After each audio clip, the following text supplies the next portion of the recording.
শুরুতেই বলে নিতে চাই, ভিডিওটি এখনই পজ করে ক্যালেন্ডার পাতায় আজকের তারিখটা মার্ক করে রাখো, কারণ আজ থেকে ঠিক 30 দিন পর এই তারিখটা তোমার মনে রাখা লাগবে। কারণ আজকের এই ভিডিওতে আমি তোমাকে এমন কিছু শেখাতে যাচ্ছি যা মাত্র 1 মাসের মধ্যে তোমাকে পুরোপুরি পাল্টে দেবে। যদি তুমি জীবনে কিছু করতে চাও তাহলে সবার আগে তোমার নিজেকে পরিবর্তন করতে হবে। আর আমি জানি নিজের লাইফ নিয়ে তুমি অনেক বেশি চিন্তিত, নিজের অভ্যাসগুলোর প্রতি আজ তুমি বিরক্ত নিজের উপরে, কারণ তুমি কখনোই এমনটা হতে চাওনি। এতদিনে হয়তো বুঝে গেছো অনেকেই তোমাকে পছন্দ করে না, সেটা কারো ব্যবহারে প্রকাশ পায়, আবার কারোটা প্রকাশ পায় না। আবার এমন অনেক মানুষ আছে যারা তোমার ভালো কিছু দেখলে সেটা সহ্য করতে পারে না, তারা চায় তুমি যেন সবসময় তাদের থেকে পিছিয়ে থাকো। কিন্তু এভাবে আর কতদিন এগুলো সহ্য করে আসবে? আর কতদিনই বা নিজের উপর ফ্রাস্ট্রেট হয়ে হতাশায় ভুগবে? নিজের জীবনকে এভাবে তিলে তিলে ধ্বংস করার কোনো মানেই হয় না, বরং তোমার উচিত তাদেরকে নিজের বেস্ট ভার্সনটা দেখিয়ে দেওয়া। তাই আজকে আমি তোমাকে 1 মাসের জন্য এমন একটি ডেইলি লাইফ রুটিন দিতে চলছি যা তুমি যদি টানা 30 দিন মেনে চলতে পারো তাহলে 1 মাস পর বাকিরা না, তুমি নিজেই নিজেকে চিনতে পারবে না। তো চলো শুরু করি। পয়েন্ট নাম্বার 1, কখন ঘুমাবে ও কতক্ষণ ঘুমাবে? শুরুতেই তোমাকে একটি প্রশ্ন জিজ্ঞেস করতে চাই, তুমি রাত কটা নাগাদ ঘুমাও? না, আমি তোমাকে রাত 9টার মধ্যে ঘুমাতে যাওয়ার কথা বলবো না, কারণ বর্তমান যুগের সাথে তাল মিলিয়ে অনেক কিছুতেই পরিবর্তন এসেছে। তাই আমি তোমাকে এমন কিছু করতে বলবো না যা তোমার মেনে চলতে খুব বেশি কষ্ট হবে।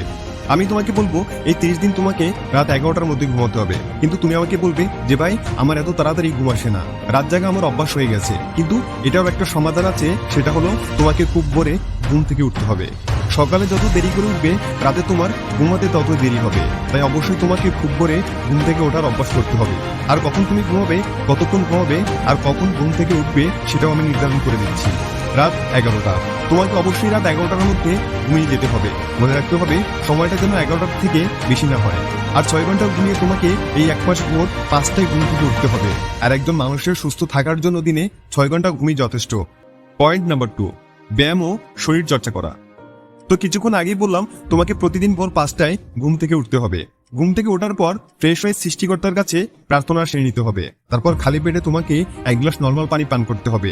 যদি গরম লেবু জল পান করতে পারো তাহলে সেটা আরো ভালো। তারপর তোমাকে বাইরে রানিং করতে যেতে হবে। সর্বনিম্ন 30 মিনিট তোমাকে খুব আস্তে আস্তে দৌড়তে হবে। তারপর এক্সারসাইজ করে বাসায় ফিরে আসতে হবে।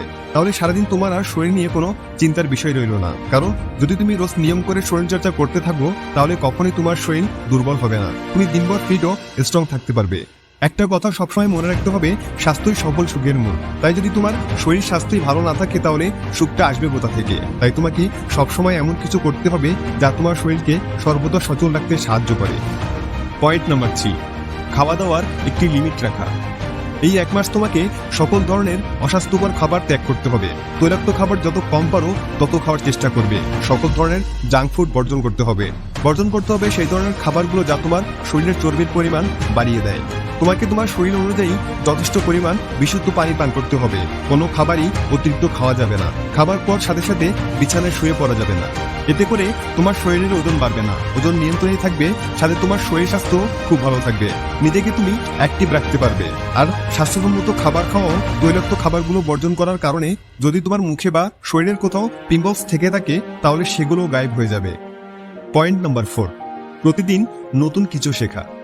এই 1 মাস তোমাকে রোজ নতুন কিছু না কিছু শিখতে হবে, কিছু না কিছু জানতে হবে। সেটা হতে পারে নতুন কোনো স্কিল বা নতুন কোনো কাজ। মনে রাখতে হবে একদিনেই তুমি সবকিছু শিখে ফেলতে পারবে না। কোনো একটা বিষয়ে পারফেক্ট হতে গেলে একটু সময় তো লাগবেই। তাই তোমাকে এই 30টা দিনকে খুব ভালো করে কাজে লাগাতে হবে। প্রত্যেকটা দিনই অল্প অল্প করে কিছু শিখতে হবে। সেলফ ডেভেলপমেন্ট রিলেটেড বইগুলো পড়তে হবে। তাহলে দেখবে যা তুমি শিখতে চাও সে বিষয়ে ধীরে ধীরে তুমি পারফেক্ট হতে শুরু করেছো। আর যদি তুমি এটি মনোযোগ সহকারে করতে পারো, ফুল ফোকাসের সাথে এটি করতে পারো, তাহলে আমি তোমাকে গ্যারান্টি দিচ্ছি নতুন কিছু শেখার জন্য বা নতুন কোনো বিষয়ে পারফেক্ট হওয়ার জন্য এই 30টি দিনই তোমার জন্য যথেষ্ট।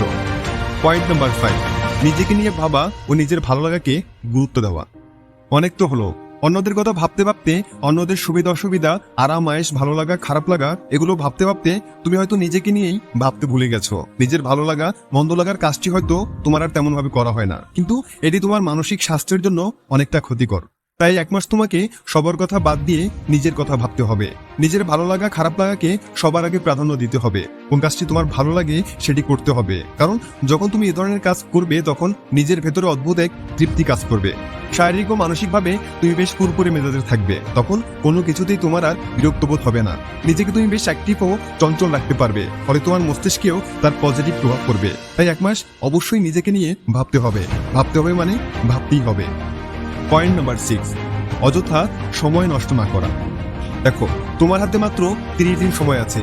যদি অযথা তুমি তোমার জীবন থেকে এই 30 দিন থেকে একটা সেকেন্ডও নষ্ট করো, সেটিও তোমার জন্য অনেক বড় ক্ষতি, কারণ ওই একটি সেকেন্ডকে আর কখনোই তুমি ফিরে পাবে না। আজকের এই সময়কে যদি তুমি এমনি এমনি চলে যেতে দাও, তাহলে বাকিটা সময় তোমার এই আফসোস করে করে কাটাতে হবে। সময়কে জীবনের সবচেয়ে মূল্যবান সম্পদ ভাবতে শেখো, আর সময়কে জীবনের সবচেয়ে মূল্যবান জিনিস মনে করেই ব্যবহার করতে শেখো। তাহলে দেখবে জীবনে এমন অনেক কিছু তুমি অর্জন করে ফেলেছো যা তুমি কখনো কল্পনাও করোনি। সময়কে সঠিকভাবে কাজে লাগাতে পারলে সেটি তোমাকে ঠিক কত বড় অর্জন এনে দিতে পারে তা হয়তো তোমার কল্পনাতেও নেই, কিন্তু তুমি আছো অযথা সময় নষ্ট করার ধান্দায়। আর এভাবে অল্প অল্প করে সময় নষ্ট করতে করতে সে সময়ের পরিমাণ বিশাল হয়ে দাঁড়ায়। তাই অযথা সময় নষ্ট করা বন্ধ করে আজ থেকেই সময়কে কাজে লাগাতে শুরু করো। যদি তুমি একবার সময়ের মূল্য বুঝে যাও, তাহলে তোমার মনে হবে আরে সময় তো খুব তাড়াতাড়ি চলে যাচ্ছে। কথাটা মিলিয়ে নিও। এবার চলে যাচ্ছে আজকের ভিডিওর সর্বশেষ পয়েন্টে। পয়েন্ট নাম্বার 7, কাজ ভাগ করে একটি ডেইলি লাইফ রুটিন তৈরি করা। তুমি যতই বলো না কেন আমি সময় মতো সবকিছু করে ফেলতে পারবো, আমি সেটি কখনোই বিশ্বাস করবো না, কারণ সেদিন তো তোমার দ্বারা ব্রেক হবেই। তাই আমি তোমাকে বলছি, এখন একটি ডেইলি লাইফ রুটিন তৈরি করে ফেলো। প্রথমে তোমার লক্ষ্যটিকে ছোট ছোট করে ভাগ করতে হবে। তারপর একদিনে তোমার কি করতে হবে, কোন কোন কাজ করতে হবে, কতটুকু করতে হবে আর কখন করতে হবে, সেগুলো সেট করে একটি ডেইলি লাইফ রুটিন তৈরি করে ফেলো। তারপর রুটিনটিকে এমন জায়গায় লাগাবে যেন সেটি বেশিরভাগ সময় তোমার চোখের সামনে পড়ে। তাহলে তুমি সেই রুটিন থেকে সেই অনুযায়ী নিজের কাজটি সময় মতো সেরে নিতে পারবে। কিন্তু যদি তুমি রুটিনকে তৈরি না করো আর যদি একটি কাজও তোমার মিস হয়ে যায়, তাহলে মাত্র 30 দিনের চ্যালেঞ্জটি ওখানেই শেষ। তোমাকে আবার সবকিছু নতুন করে শুরু করতে হবে। তাই নিজের ভালো চাইলে এখনই সবকিছু পরিকল্পনা করে ভেবেচিন্তে একটি রুটিন তৈরি করে ফেলো। আর যদি তুমি আমার বলা এই 7টি পয়েন্ট মেনে চলতে পারো, তাহলে 30 দিন পর নিজের মধ্যে এত এত পরিবর্তন দেখতে পারবে যে তুমি নিজেকে চিনতেই পারবে না। মানুষ পুরো অবাক হয়ে যাবে। যারা তোমাকে নিয়ে ঠাট্টা করতো তারা তোমায় দেখে চুপ হয়ে যাবে। যারা তোমার পেছনে তোমায় নিয়ে বদনাম করতো সেই তারাই তোমার ব্যাপারে কিছু বলতে গেলে দুবার ভাববে। যারা বলেছিল তুমি কখনোই পারবে না, তারাই তোমাকে বলবে এটা কিভাবে করলে। যারা তোমার মনোবল বারবার ভেঙে দিত তারাই আবার তোমাকে সংবর্ধনা জানাতে আসবে। যারা তোমাকে অন্যের সাথে তুলনা করতো তারা অন্যকে তোমায় দেখিয়ে বলবে যে দেখ ওর মতো হতে শিখ। তুমি চুপ করে দেবে সেই সকল ব্যক্তির মুখ যারা কখনোই তোমাকে উৎসাহ যোগায়নি, যারা কখনো তোমার সাহস যোগায়নি, তোমার ভালো চায়নি। আর এই সকল কিছু সাধন করতে হলে তোমাকে অবশ্যই আজকের ভিডিওতে বলা প্রত্যেকটি কথা অক্ষরে অক্ষরে মেনে চলতে হবে, তা না হলে সবই বৃথা যাবে। তোমার জন্য অনেক অনেক শুভকামনা জানিয়ে আজকের মতো এখানেই বিদায় নিচ্ছি। ভালো লাগলে ভিডিওটি বন্ধুদের সাথে শেয়ার করে দিও আর সাবস্ক্রাইব করে আমাদের সাথেই থেকো। Thanks for watching.